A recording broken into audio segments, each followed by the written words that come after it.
रीना, ओ रीना, तुम क्या कर रही हो? दिनेश आया है बाहर।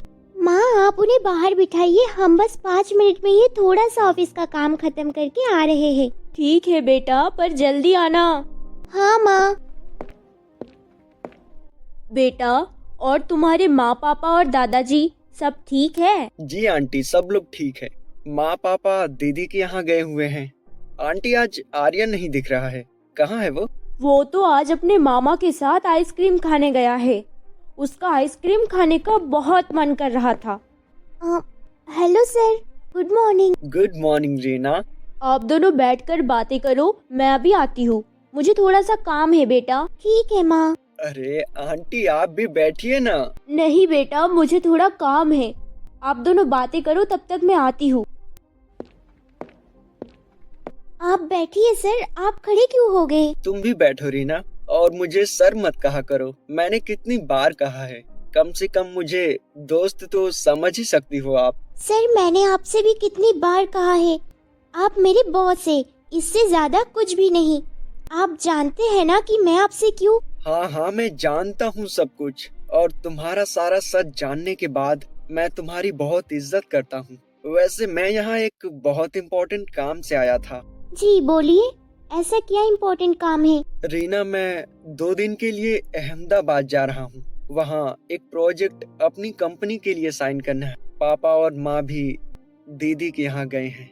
घर में केवल दादाजी अकेले हैं। तो अगर हो सके तो दादाजी से मिल आना और उनका हाल चाल लेती रहना। वैसे हरी काका हैं घर पर फिर भी तुम जानती हो कि मैं तुम्हारे सिवा किसी पर भरोसा नहीं कर सकता। और 2 दिन तुम्हें ही ऑफिस संभालना है। और ये लो बैग, तो फिर ठीक है, अब मैं चलता हूँ। और हाँ, इस बैग में चाबियाँ और कुछ इम्पोर्टेंट फाइल्स हैं। Okay? I am sorry sir, मेरा इरादा आपके दिल दुखाने का नहीं था। पर आप जानते हैं कि जो कुछ भी हुआ मेरे साथ, उसके कारण मैं एनीवे, आप आराम से अपनी इम्पोर्टेंस मीटिंग के लिए जाइए। मैं दादाजी का पूरा ध्यान रखूंगी और ऑफिस को भी पूरा संभाल लूंगी। तुम्हें सॉरी कहने की कोई जरूरत नहीं है रीना। मैंने तुमसे पहले ही कहा है, तुम भले ही मुझे दोस्त ना समझो, पर मैं तुम्हें अपना सबसे अच्छा दोस्त मानता हूँ। पर शायद तुम मुझे अपनी दोस्ती के काबिल भी नहीं समझती। मैं चलता हूँ। क्या करूं सर, मैं चाहकर भी आपसे दोस्ती नहीं कर सकती, क्योंकि अगर मैं आपसे दोस्ती करूंगी तो आपके परिवार वाले और मेरे परिवार वाले हमारे रिश्ते के बारे में सोचने लगेंगे, जो कि मैं बिल्कुल नहीं चाहती। क्यों मेरा दिल सिर्फ और सिर्फ तुमसे प्यार करता है। इस जिंदगी में तुम्हारे सिवा कोई भी कभी भी नहीं आएगा। अगर तुमसे शादी नहीं हुई तो जिंदगी भर शादी नहीं करूंगा। तुम्हारी हर बात मुझे बहुत अच्छी लगती है रीना, मेरे दिल को सुकून पहुंचाती है। और प्यार के प्रति तुम्हारा नजरिया देखकर तुम्हारी इज्जत करने को दिल चाहता है। मैं तुम्हारी और अनिकेत की चाहत के बीच कभी नहीं आना चाहता। बस मैं इतना चाहता हूँ कि तुम खुश रहो। तुम्हारी आंखों में मैं कभी भी आंसू नहीं देख सकता।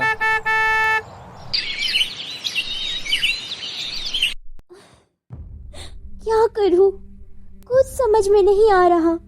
जिंदगी ने एक ऐसे मोड़ पे लाकर खड़ा कर दिया। दिनेश चले गए बेटा? हाँ माँ, वो कहीं बाहर जा रहे हैं, तो दादाजी की देखभाल के लिए बोला है। साथ ही ऑफिस को भी संभालना है मुझे। बेटा, मैं तुमसे फिर कह रही हूँ, एक बार दिनेश के बारे में सोच कर तो देख। दिनेश एक अच्छा लड़का है, अच्छा परिवार है, फिर तेरी बहन भी उसी घर में ब्याही है। और सबसे बड़ी बात कि दिनेश तुमसे बहुत प्यार करता है। ये बात तो तुम अच्छी तरह से जानती हो। और उसके माँ बाप, उसके दादाजी, उसकी बहन बहनोई सब तुम्हें बहुत मानते हैं। तो फिर इस रिश्ते से क्यों मना कर रही हो बेटा? माँ, आप जानती हैं कि मुझे ये शादी नहीं करनी।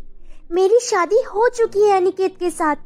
फिर आप क्यों मुझे बार बार दिनेश से शादी के लिए फोर्स कर रहे हैं? अनिकेत की जगह मेरी लाइफ में कोई नहीं ले सकता, कोई भी नहीं। अनिकेत मेरे कल थे, मेरा आज है और कल भी रहेंगे। आप उन्हें मुझसे दूर करने की कोशिश भी मत कीजिए। वही मेरा पहला और वही मेरा अंतिम प्यार भी है। बस करो तुम। किस भ्रम में जी रही हो तुम? तुमसे कितनी बार कहा है, अनिकेत अब इस दुनिया में नहीं है। अनिकेत कभी वापस नहीं आएगा। तो क्यों उसकी यादों के साथ जी रही हो? अनिकेत तुम्हारा कल था, आज नहीं। और अपने आने वाले कल को संवारने के लिए दिनेश से शादी कर लो। माँ प्लीज मुझे फोर्स मत करो। सही तो कह रही हूँ, क्या गलत कहा है? तुम अतीत से बाहर आना ही नहीं चाहती हो। आखिर ऐसा कब तक चलेगा? अपने बारे में नहीं तो कम से कम आर्यन के बारे में सोचो। आखिर उसे भी एक पिता की जरूरत है। बेटा, एक बार मेरी बातों को ठंडे दिमाग से सोचना।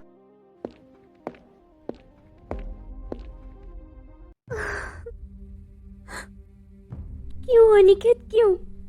सारी दुनिया चाहती है कि मैं दूसरी शादी करूं, जबकि मेरे दिल और दिमाग में आप बसे हैं।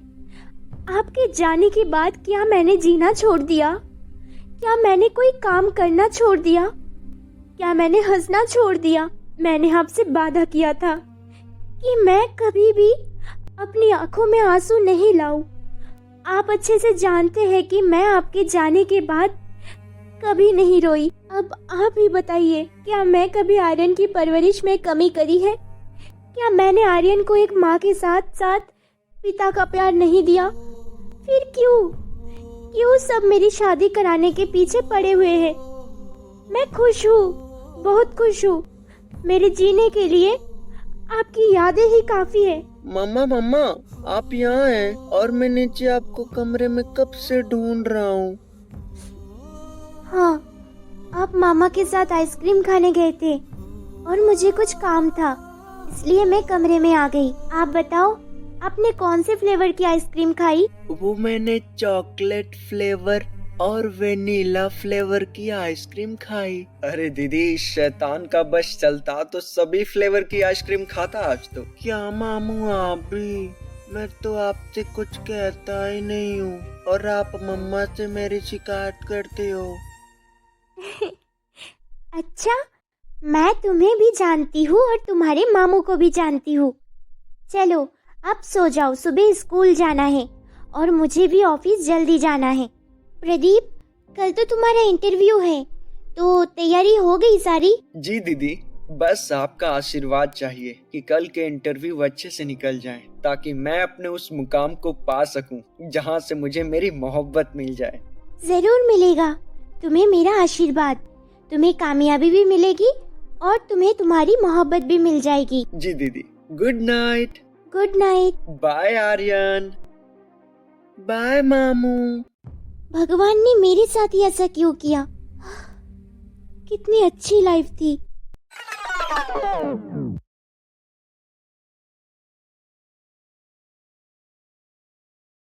अरे मम्मी, अभी तक नाश्ता तैयार भी नहीं हुआ क्या? आपको तो पता था माँ, आज तो मेरे कॉलेज का पहला दिन है। मैं आज बिल्कुल भी लेट नहीं होना चाहती। अरे बेटा, बस 5 मिनट रुको, मैं अभी तैयार कर रही हूँ। नहीं मम्मी, रहने दो, मुझे ऑलरेडी लेट हो गया है। मैं कैंटीन में कुछ खा लूंगी। बाय माँ।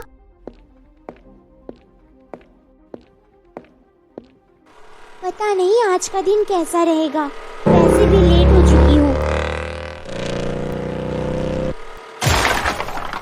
अरे आप किस तरह से बाइक चलाते हैं? आपको दिखाई नहीं देता? अंधे हो क्या? खुद भी गिरे और मुझे भी गिरा दिया। एक तो वैसे भी कॉलेज के लिए बहुत ज्यादा देर हो रही थी और अब तो मुझे चोट भी लग गई है। पता नहीं कहाँ से आ जाते हैं ऐसे लोग मुंह उठा के सुबह सुबह। आई एम सॉरी, दरअसल वो एक छोटा बच्चा बाइक के सामने आ गया तो उसको बचाते बचाते आपकी गाड़ी से टक्कर लग गई। I am really sorry. अरे आपको तो बहुत ज्यादा चोट आ गई है। आई एम सॉरी, मैंने बिना जाने समझे आपको और कुछ भी कह दिया। एक काम करते हैं, यहाँ पास में ही एक डॉक्टर का क्लिनिक है, चलिए वहाँ पर आपकी ड्रेसिंग करा देती हूँ। तो आपको ये पार्ट कैसा लगा हमें कमेंट सेक्शन में जरूर बताना। और हाँ, अब इससे आगे क्या होने वाला है ये जानने के लिए प्रेम कहानियां टीवी को सब्सक्राइब करके बेल आइकॉन वाला बटन जरूर प्रेस कर लेना, ताकि अगला पार्ट आते ही सबसे पहले नोटिफिकेशन आपके पास जाए।